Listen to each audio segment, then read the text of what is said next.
Welcome to Basic Black. Some of you are joining us on our broadcast, and others of you are joining us on our digital platforms.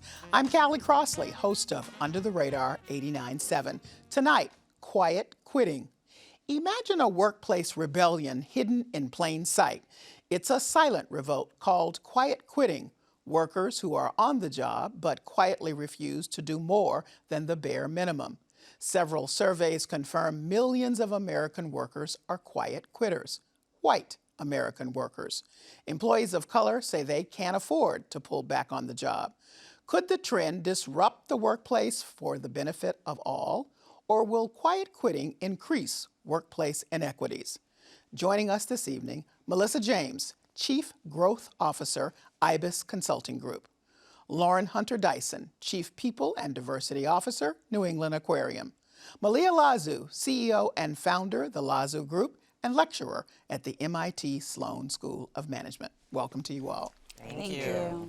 So, a lot of conversation about this in the summer for two reasons. In June, Gallup released a poll saying that more than half of all American workers were not engaged at work. Then the terminology quiet quitting came to be, and then a TikToker who calls himself Zaid Leplin, his real name is Zaid Khan, posted just a regular TikTok that said, hey, why do this? Just do the minimum. And it went crazy. And that sort of sparked a lot of conversation on forums, online. Now, these people who are quiet quitters, of course, are saying these things anonymously because they're quietly quitting. But the phenomenon and the discussion about it and its impact has been discussed now at the highest levels and, of course, in workplaces across the country. And we're interested here because, as we've said in the open, it's a different phenomenon when you're talking about workers of color. So I'm going to start with you, Lauren, because right off the top, you said you don't even know if this is just a manufactured term and it's real. And that if in fact you are a worker doing what you're supposed to do within the hours that you're supposed to do it, and that's considered somehow quiet quitting, that's supremacist in nature. What do you mean by that? I mean, so honestly, it is supremacist in nature to think that people owe you their labor for free. So if you posted a job and you asked me to come and do this job, and these are the terms of it and these are the hours, why is it the expectation that I do more outside of those hours without additional compensation? So in a sense, you're asking me to do more without compensating me for that work. It takes me back to when people were doing work that they were not getting paid to do. Except, here's the thing. No greater organization than the Harvard Business Review has said, these extras, and what we're talking about is staying late, doing the organizing in the office, coordinating these tasks. They call them citizenship behaviors. And they say, Malia, that if companies want to have a competitive edge, they must or expect that their employees be willing to do that. And you say this is some old stuff that keeps happening. Absolutely. I mean, if you do need to do some organization, right? If you do need to do some straightening up or whatever it might be, even team building, it still should be done within the time and the hours that we have agreed in our employment agreement. So, this idea of, well, I need you to stay later because you'll build team means then our culture is set up in an unhealthy way. And the folks of color are doing these tasks a lot of times. A lot of times, and also feel that we cannot, right, quietly quit, as you said, and I think it's important for us to remember that when we're looking at what we're asking of our workers, that to burden them, I love the term you used, Lauren, like it's supremacist, right? This idea. And so while it might be easier for white, employees to quietly quit, I think it's very important that every worker be aware of what they're getting paid to do. And I know as a boss, I sit down with my employees and say, okay, what can we get done, right? Because if we can't get everything done this month, or if you need an extra day or two because you're working, this weekend, we're going to figure that out, So I do think it's really incumbent on a good manager to make sure that people are working where and how they're supposed to in a healthy way. And if they're not doing it, then you're not managing it right. So certainly, and we're going to come back to this realignment of the employee-employer relationship. But Melissa, culturally, what's been bred into employees of color is that you must do more, you have to work twice as hard, and if you don't, well, you're never going to get anywhere. And that actually has played out for most folks. So respond to that. You know, I think that so many times when we came into the workplace, we wanted to prove our worth. Productivity was a way to measure our worth, and being able to showcase that to your manager, I think we all believed that we would get rewarded for that. And when we realized that maybe not, actually the politics behind what happens within a workplace may affect whether or not I get my reward. I think for many employees, they started to question, am I being recognized for the contributions that I bring? And with COVID, I think many people are starting to rethink, what is my contribution to the workplace? And am I going to be valued and respected for the things that I do?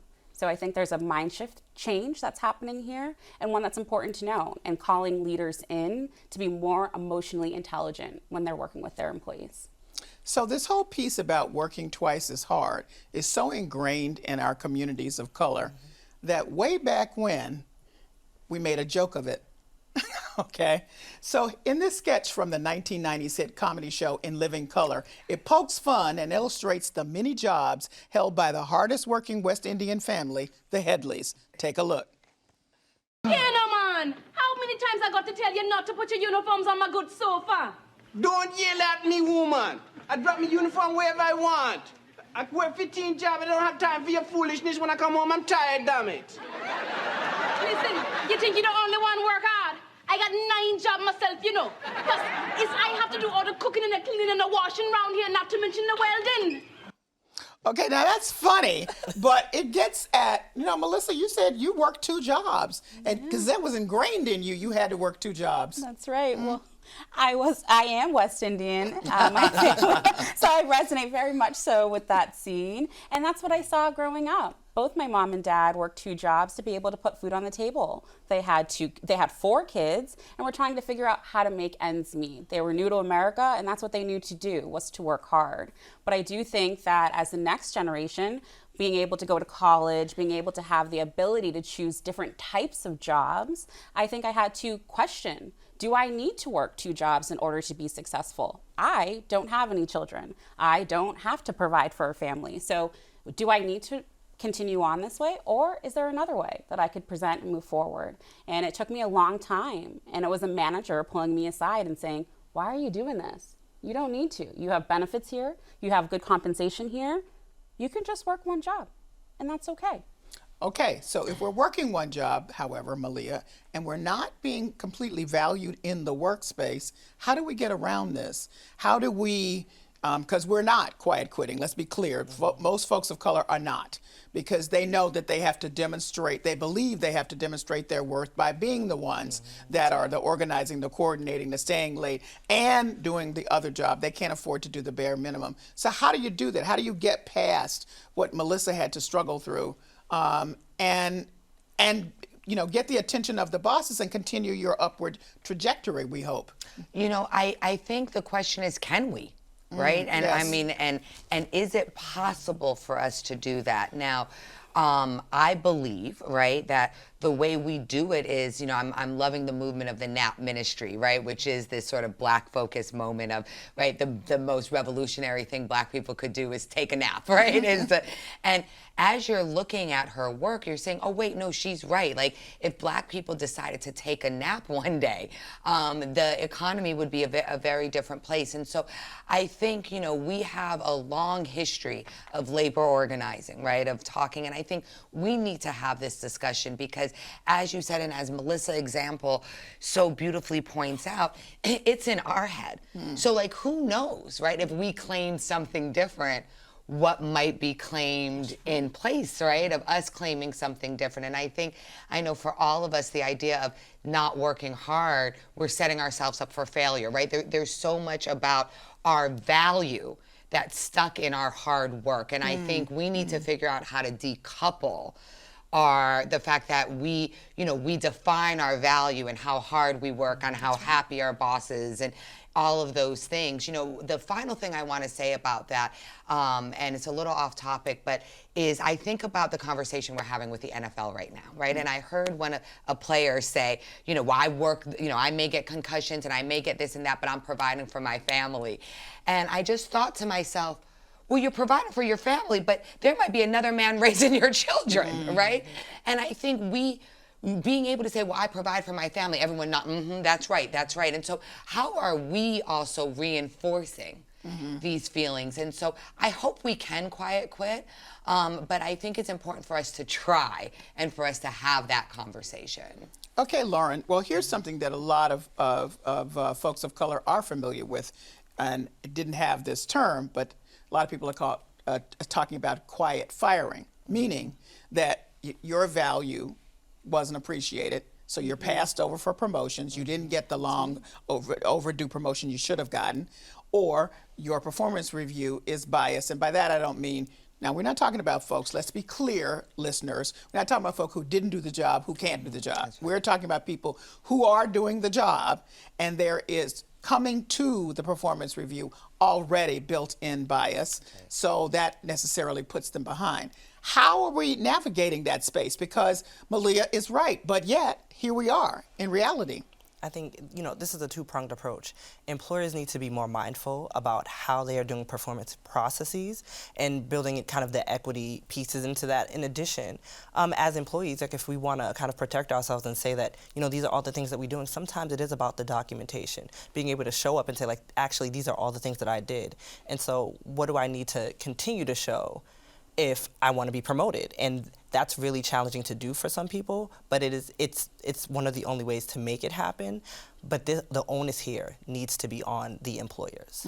And not on the workers. Yes. And right now the workers have been carrying it. Absolutely. And certainly the workers of color have been carrying it. Absolutely. And this is the job of the employer, to make sure that their processes are equitable and that people can show up and be their professionally authentic selves every day in the workplace and be valued and respected for that. Okay, so Melissa, you introduced the generational gap and the difference between the working that your parents had to do and your manager telling you, hey, wait a minute, you're in a different space. And guess what's driving a lot of the, quote, quiet quitting, whether it's real or not in the way people look at it, are the Gen Zers and the millennials. And I am recalling from Carla Harris. Carla Harris is a mogul on Wall Street, senior advisor at Morgan Stanley. She has a new book called Lead to Win. And she says when she started with the leaders that she advised, the bosses would say, I need you to jump. And the answer would be, how high? Now you say that to a millennial or a Gen Zer and they say, why? That's right.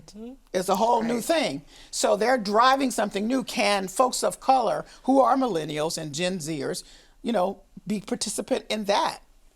Well, I think it's important to ask the question, why? I am a millennial, so I can understand why is a big question for me, because it needs to be significant. It needs to have impact. Anything that I do that's going to cause me to do more, I want to know what's the intention behind that. What is the goal that we're looking to achieve? And for me, that's important for the work that I do. So I think it's okay for us to question why, and I think it's okay for us to have a dialogue and to have the conversation. I think so much of this is really actually causing us to have more conversation. A lot of what's happening in the workplace is where people are feeling this, where they have this intention that they think that they're coming into a conversation, thinking that it's okay to have this conversation. I want you to do more work. And then what we're realizing is that the impact that it has on an employee is quite different. When you're asking me to do more work, the impact of that and what my day-to-day will be like, the stress that I'll go through, and the obligations that I already have, and my home life are all coming through my mind when you're asking me to do more work. So how do I bring that up? How do I have that conversation with my manager to say, I hear what you're saying. I want to know why. I want to know the objective that you're looking to accomplish. And I need to also voice to you that it might be a little bit too much for me to take on right now because I have competing priorities or other things that are happening in my life, and I'm just simply not present to be able to do that. So for me, I think that there's an important conversation. It's a difficult one because it requires both parties to be vulnerable and to start pulling behind that curtain to say, hey, I can do it, I want to do it, but I need a little bit more flexibility and understanding.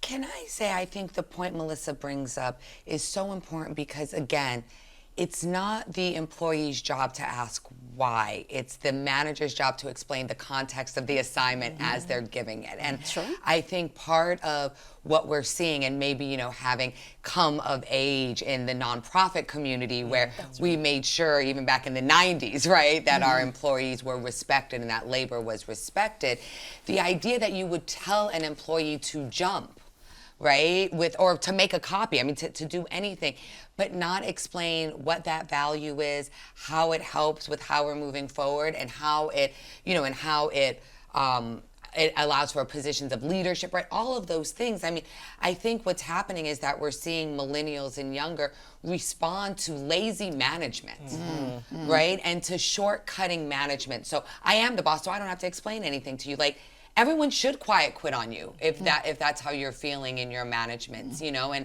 what we see with the clients we work with is, you know, employee surveys or the conversations will be great, but then when you actually dig down, what you see is it's that individual manager, right? That really is the quality of life. And so I think this idea, you know, and it is great that millennials have a voice, right? And say things that I, as a Gen Xer, I was not raised to say. But they shouldn't have to, because managers should want their employees to understand every bit of the assignment. Right. All right, so I'm going to put it back on racial terms. This was a survey done by Bambi HR. The head of it is a man named Alan Jones. He's Black and Latino. 44% of BIPOC, that are Black, Indigenous, people of color, experience burnout. 81% experience obstacles in building upward mobility. So how does all of this discussion, I'm taking everything you've said to heart, influence and impact diversity and inclusion? Lauren. I mean, honestly, this is a conversation about really reciprocity. I want to feel like I'm giving my labor to an employer who is also in return kind of investing in me. And so this, for a conversation for people of color, is, am I going to be valued and respected for who I am in a professionally authentic way? And is this employer going to do for me what I am doing for them? We have to show up that way. And I think we have to continue to do that as employers. Do you worry about the quiet quitting having some kind of backlash effect on the employees who are left, who don't feel like they can't do that, and they often are folks of color? So I do worry about, you know, there being backlash on employees, but I think that the backlash is more deserving for the management. Again, it's lazy management. Why is your employee quiet quitting, and why weren't you able to recognize it before it happened? A lot of managers sometimes don't even know who their employees are, what's going on in their personal lives. And it's not that you need to be that deep, but you need to know who a person is if you're going to properly lead them. Melissa? Yeah, I agree with that. The emotional intelligence of a manager to be able to build rapport and trust is important, because that's what gets us through those hard moments when we know there's a big project coming up, everybody has to pull their sleeves up, can we all contribute? It's having that rapport and trust so that you know that this person does care about my well-being. They are interested in setting me up for success. This could be a growth opportunity where we could grow and learn a little bit more about your leadership style. So I do think that there is an opportunity for us to have a conversation about, will this set me up for success beyond this project? What will that look like? If I want to become a manager myself, or if I want to become a senior leader, can we have that conversation? And I think so often it's important that we open that space up to have that dialogue, because if you're just telling me to do more work for the sake of doing more work, no, I'm not interested. But if you're telling me to do more work because I think this is a good opportunity for you, I think it's good visibility throughout the organization, and I see that you have really great talent, and I think that you could do really well in whatever field that you're looking to go into, and I want to see how you go through it. Let's try it out together, and you ask questions as you go through it. I think most managers, I actually think that the term manager should actually change. They should be called coaches, because at the end of the day, you're coaching and helping people and setting them up for success. That's what a good manager does. And we know the success of any business is really incumbent upon leadership, figuring out how to have this interaction with the employees. All right, Malia, impact on diversity and inclusion? If it's in American capitalism, it will negatively impact, right? It will negatively impact BIPOC, people of color, Black people in particular, right? Black women probably the most, right? And so I think, it's really, it gives us a chance to circle up and say, okay, how are we going to realign our stuff, right? How are we going to start rejecting some of these notions? And, I go back to the Martin Luther King Memphis March, right? And those signs, I am a man. I think us reminding ourselves that we are not beasts of burden, right? But that we are human beings will allow us to reignite our form of a labor movement. And also, we might not do quiet quitting. We might do it in a different way, but I look forward to seeing how we're doing it, because it's probably going to have some great food, music, and colors to it. And so you started with supremacist, Lauren, in this discussion, and I think it's important. We've said it somewhat obliquely, but let's just be direct. A lot of what we're talking about are these historical linkages to enslavement. Yes. Explain that, if you would. I mean, even calling it quiet quitting is kind of just an adage back to that term. Why are we calling it quitting if people are not quitting and they're doing what's being expected and asked of them? It's quitting because it benefits a certain group of people or the institution, and so we're going to call it something to make it negative, even though it's not. It's actually what was supposed to happen in the first place. And in your consulting, Melissa, did you see the Great Resignation impacting a lot of folks of color? They just said, this wasn't quiet, I'm out. Yeah. You know. Yeah, there was a lot that happened during that time, and I think we're still going through it, right? It's not quite over, but I certainly think that people were called into kind of figuring out, like, how do I fit into this organization? I now went from, in 2020, in the pandemic, many people went remote, and now they have obligations at home that they were fulfilling more and being more present with, and they liked it. So I do think that there is certainly a conversation that's happening now where people are trying to figure out, do we stay and do the things that we did beforehand, or do I adjust to like the new changes that have happened? And I think that's where this hybrid work environment has come from, where strong players are saying, hey, I'm a strong player, I want to stay here, but I also need you to have some flexibility and understanding that I need to adjust a little bit more in this work environment. Can you adapt to that? So I do think that it affected different communities, and I think people are being more vocal. I'm a mom. I've got kids at home. I need you to understand that. I want to be home so that I can pick them up from school. That's important. In the end, do you think that this will increase workplace inequities, Malia? That's a great question, Callie. I think, knowing who can quiet quit and who cannot, I think it absolutely will affect work inequities. And that's why I think it's important that we have our answers, right? And that we understand what we're doing to protect ourselves. I also think that, we're seeing a rise in, BIPOC led businesses, right? And this new America, when we're talking 20 years from now, hopefully is a more diverse economy that has a different cultural perspective on what a healthy work environment looks like.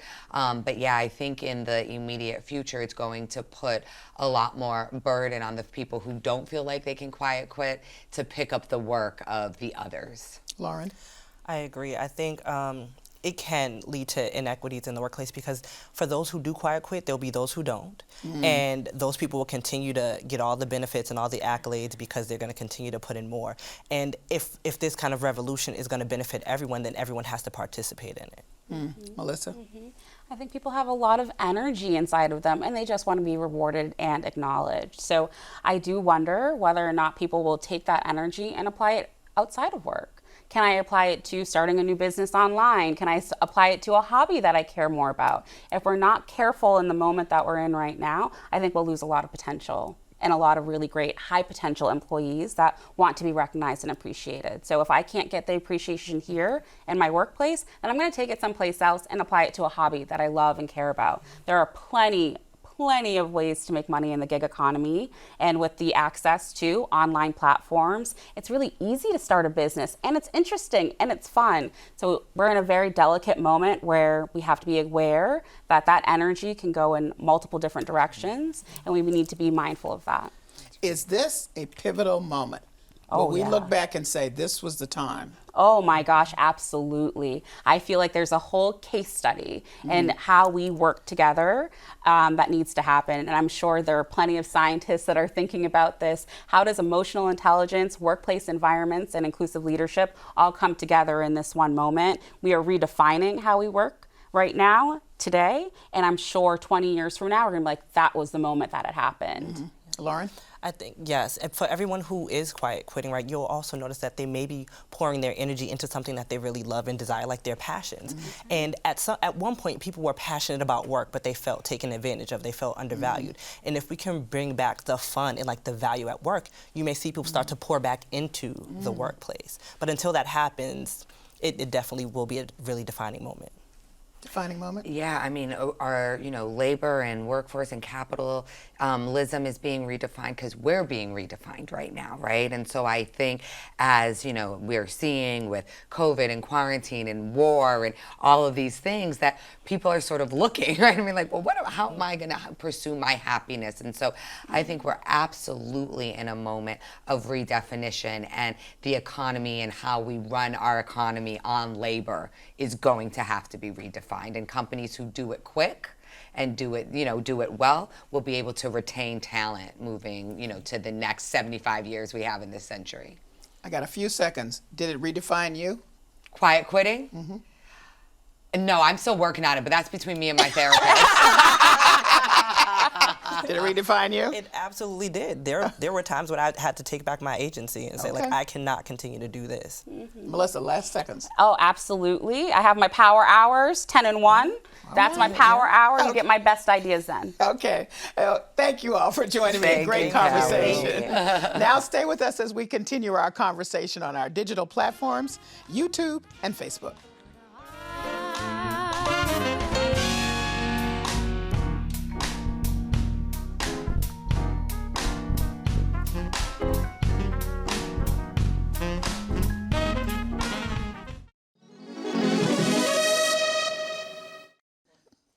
I'm Callie Crossley, host of Under the Radar 89.7. We're on YouTube and Facebook with our post-show, continuing our discussion on quiet quitting. Lauren, I'm going to put you on the spot again, because y'all are doing something interesting at the aquarium, trying to get right at appreciating the value of people's work and also acknowledging that there's new ways of doing things. So one of the ways that we've addressed kind of asking people to take on additional work and really valuing them is if a role becomes vacant and we're asking people to step into that role for any percentage of time, and we're going to save that full salary, then why not allocate a piece of that salary to the person who's going to be doing that work? And people can't do 200%, 2 jobs. But so we have a specific percentage, you can't go over it, but we will compensate you for that work. Wow, how has that been responded to? Must be great, I would imagine. I mean, it has its pros and its cons, right? You're still doing more work, Right. so you're, equally as tired, but people feel valued for their time and their labor, and that's really what it's about. You give people the opportunity, they can say yes or no that they want to do this, and if you say yes, then here's what we will do for you. And again, it's back to that concept of reciprocity. I do for you, you do for me, everybody's happy. And on top of that, to me, at the beginning of that is acknowledging that you're doing extra work. Absolutely. That's right. And so to me, that's the beginning of it, because as we've discussed, people just act like you're not doing it. Exactly. It's just like, okay, so somebody's doing what they were doing. Exactly. Yes. Now, you brought up something, Malia, that I just want to explore again, which is that the advent of more bosses of color, like that being putting folks in a position to change the culture, but from the top.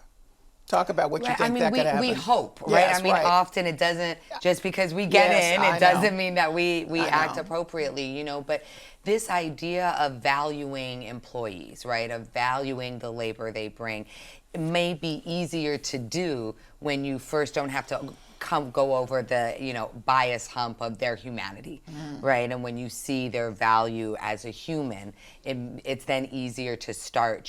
So I think when I look at companies that are coming online and growing, I think we may actually see that these companies retain talent longer, that they're able to attract more talent, and then that's going to put them in a more competitive advantage, right? So if we can do this right, as we grow our companies and BIPOC owned companies and BIPOC owned managers and bosses, and what I hope we see is something that just has a little more humanity to it. And I think we can, we have an easier time treating each other as humans sometimes than other folks. You know, so the stat is 75% of white people don't have one non-white friend. And so that means probably 75% of your managers don't know how to talk to people of color. And so having people who know how to talk to people of color, who know how to motivate, who know how to recognize, who know how to validate, may offer a healthier work culture. Yeah, and someone who can say, no, this isn't really about bias. This is about you didn't, you know you were supposed to do. Right, you know, and that, you know, and I'm so happy you brought that up as well, because I think, you know, there is this, you know, conversation about, well, you know, I'm doing all of my work and, you know, they're not seeing me as doing all of my work, you know, and I think it, as, you know, I think Melissa, it was you who said, like, you know, you are hired to do a job, but you should not be expected to go above and beyond that, you know, but I do think sometimes it gets hard when the, you know, the work or the work quality or, you know, something like that isn't there. And it is easier, you know, hopefully, right, for us to be open and receive critique if it's coming from someone we have more trust with.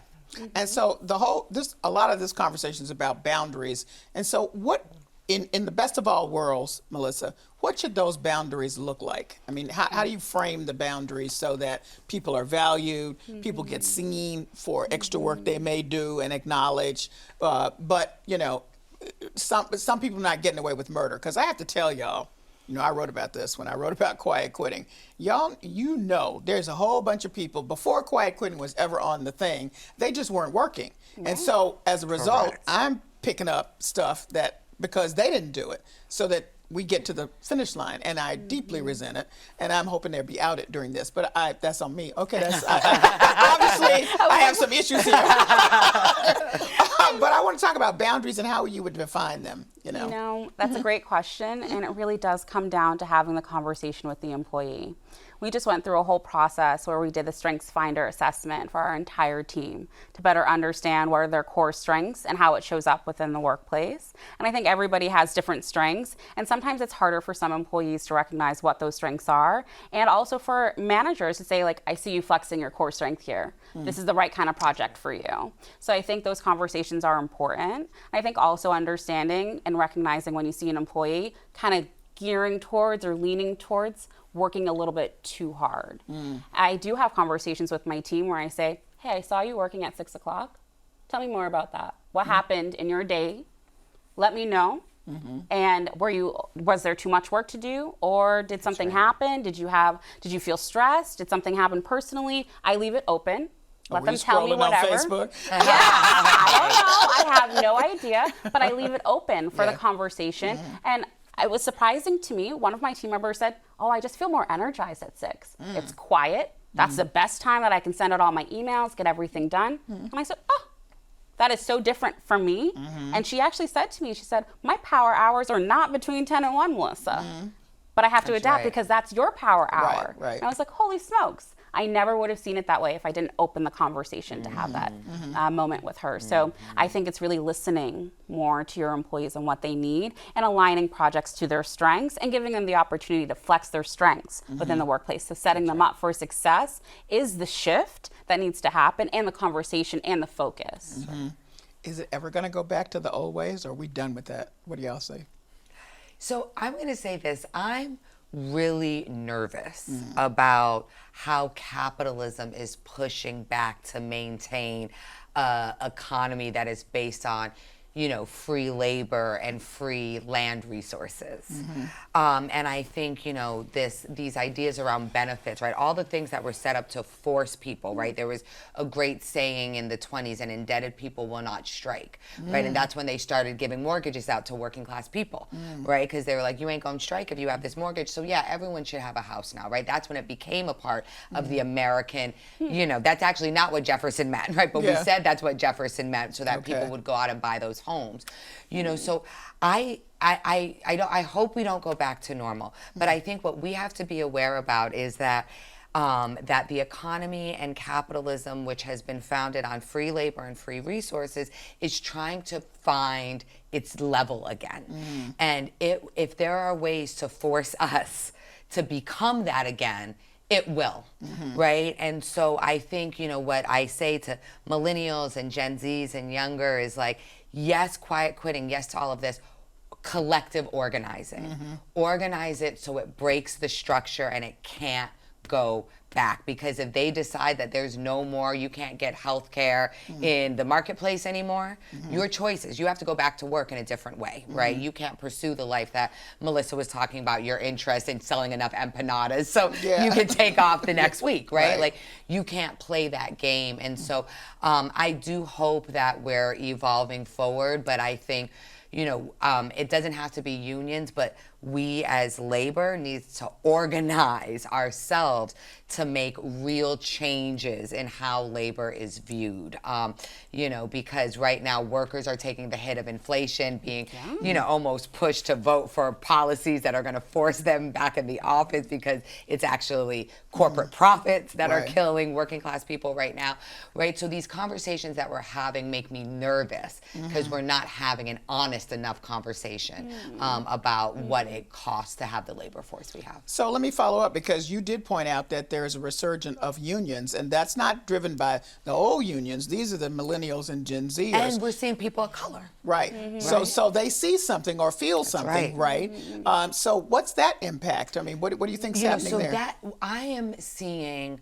I have so much energy for the new union movement, right? It's baristas, right? It's all, the lazy kid, right? It's this idea, right? The Amazon workers, right?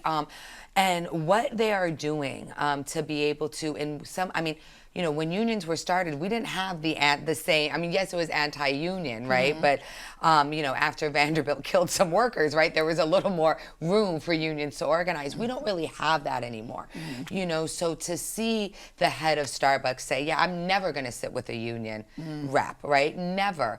That's a bold claim, sir. Right. And folks like Chris Smalls are showing you may have to sit with these folks. And so I think, white folks are figuring out how to do it in their way, which is quiet quitting. We can't quiet quit. We actually need the protection. So we're seeing unions being created. And I think we need to, hopefully the two may find themselves, together in some way, because without the actual power and, and strength that you have with an organized workforce, quiet quitting is, it's sort of a passive aggressive way to change your labor rights, and I don't think that's sustainable. And just for people who don't know, Chris Smalls is the young black man who led the Amazon strike in upstate New York, who he and others were able to see what management had written about him, saying he wasn't too bright and articulate.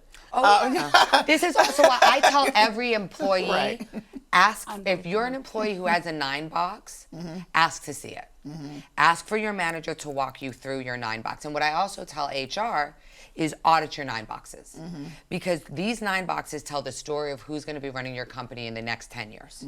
And if you notice that a lot of your 9 boxes with, black folks have a lot of folks in trying to manage out and don't have, right? You're going to know, we're going to be in this problem in 5 years, right? So you want to look at your, you want to look at what your managers are saying. And if you can pull that 9 box, pull that 9 box. So, staying the same? What do you see? What's on the horizon for you? I definitely think it's going to balance itself out, and that could be really good, because what we want is kind of a healthy balance of kind of work and life, and employees feeling like they're empowered, and employers feeling like they're getting their value for what they're paying for. So I truly feel like with some balance, this could work. But are you scared about what Malia said about capitalism pushing? Agreed, and that's exactly where I fear it's going to kind of go.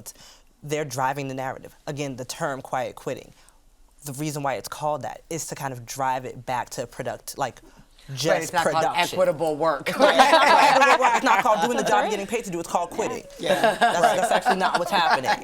Right. And I should mention that some people have called it acting on the wage, or working to the wage, meaning that you paid me this. I'm not quiet quitting. I'm just working to the wage you paid me. That's what we should call it. Working to the wage. Melissa, what do you think? I think this is a necessary conversation that needed to happen for a really long time.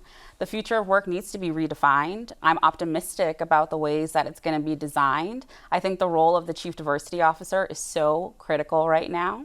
because many chief diversity officers are actually listening to all of the employees that are underrepresented throughout the organization, and then trying to figure out, how do I balance that with management right now so that they can have these meaningful and very difficult conversations. So the role of the chief diversity officer right now, in my opinion, is to lead us through this organizational change. That is what happens. It's a change in mindset, a change in understanding, a change in empathy in order to increase more productivity. So I'm excited about these conversations. I think it's necessary. I think this is just the beginning of how much people have been holding on to for a really long time. Yes, and it's starting to come to the surface. And I think once we get through this, what I call messy middle, it'll be a long time, it'll take a little while, but this messy middle will make us better together. Well, I think that's a great place to end. Amen. And I thank you all for your insight and wisdom. Thank you, Thank Callie. you. Always a pleasure.